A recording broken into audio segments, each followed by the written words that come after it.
Sandalwood ಅಂದರೆ ನಮ್ಮ ಕನ್ನಡ ಇಂಡಸ್ಟ್ರಿಯಲ್ಲಿ ಕಿಚ್ಚ ಸುದೀಪ್ ಅಂದರೆ ಯಾರಿಗಿಷ್ಟ ಇಲ್ಲ ಹೇಳಿ. ಬಿಗ್ ಬಾಸ್ ಬಂತು ಅಂದರೆ ವೀಕೆಂಡ್ ನೋಡೋಕ್ಕೆ ಎಲ್ಲರೂ ಕೂಡ ಟಿ ವಿ ಮುಂದೆ ಕಾದು ಕುಳಿತಿರ್ತಾರೆ. ಅಷ್ಟು ಎಲ್ರಿಗೂ ಕಿಚ್ಚ ಸುದೀಪ್ ಅಂದರೆ ಹುಚ್ಚು.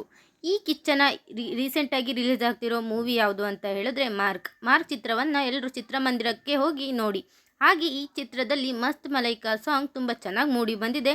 ನಿಶ್ವಿಕಾ ಅವರು ಈ ಮೂವಿಲಿ ಕಿಚ್ಚ ಸುದೀಪ್ ಅವ್ರಿಗೆ ಜೋಡಿಯಾಗಿ ಅಭಿನಯಿಸಿದ್ದಾರೆ. ಹಾಗೆ ಈ ಚಿತ್ರದ ಮತ್ತು ಈ ಹಾಡಿನ ವಿಶೇಷತೆ ಏನು ಅಂತ ಹೇಳಿದ್ರೆ, ಇವರ ಮಗಳು ಅಂದರೆ ಸಾನ್ವಿ ಸುದೀಪ್ ಅವರು ಈ ಒಂದು ಹಾಡಿಗೆ ಧ್ವನಿಯಾಗಿದ್ದಾರೆ. ಅಪ್ಪನ ಹಾಡಿಗೆ ಮಗಳೇ ಧ್ವನಿಯಾಗಿದ್ದಾರೆ. ಸೊ ಎಲ್ಲರೂ ಈ ಚಿತ್ರನ ತಪ್ಪದೆ ಚಿತ್ರಮಂದಿರಕ್ಕೆ ಹೋಗಿ ನೋಡಿ. ನಾನು ಕಿಚ್ಚ ಸುದೀಪ್ ಅವರ ಎಷ್ಟು ದೊಡ್ಡ ಅಭಿಮಾನಿ ಅಂತ ಹೇಳಿದರೆ, ನಂದು ಯಾರ್ಯಾರು ನನ್ನ ವೀಡಿಯೋನ ಫಾಲೋ ಮಾಡ್ತಿರೋ ಎಲ್ರಿಗೂ ಕೂಡ ಗೊತ್ತಿರುತ್ತೆ. ಸೊ ಕಿಚ್ಚ ಸುದೀಪ್ ಅಂದರೆ ನಂಗೆ ಚಿಕ್ಕ ವಯಸ್ಸಿಂದ ತುಂಬಾ ಇಷ್ಟ. ಆ್ಯಂಡ್ ಇವರ ಮಗಳು ಸಾನ್ವಿ ಅವರು ಕೂಡ ತುಂಬ ಚೆನ್ನಾಗಿ ಹಾಡು ಹೇಳಿದ್ದಾರೆ. ಹಾಗೆ ಒಳ್ಳೆ ಪ್ಲೇಬ್ಯಾಕ್ ಸಿಂಗರ್ ಕೂಡ ಹೌದು. ಇದು ಇವರ ಮೊದಲ ಕನ್ನಡ ಹಾಡಾಗಿರೋದ್ರಿಂದ ಎಲ್ಲರೂ ಕೂಡ ಅವರಿಗೂ ಕೂಡ ಸಪೋರ್ಟ್ ಮಾಡಿ. ಹಾಗೆ ಈ ಹಾಡು ಟ್ರೆಂಡಿಂಗಲ್ಲಿರೋದು ತುಂಬ ಚೆನ್ನಾಗಿದೆ. ಸೊ 25ಕ್ಕೆ ಎಲ್ಲರೂ ಮಿಸ್ ಮಾಡದೆ ಸಿನಿಮಾ ನೋಡಿ.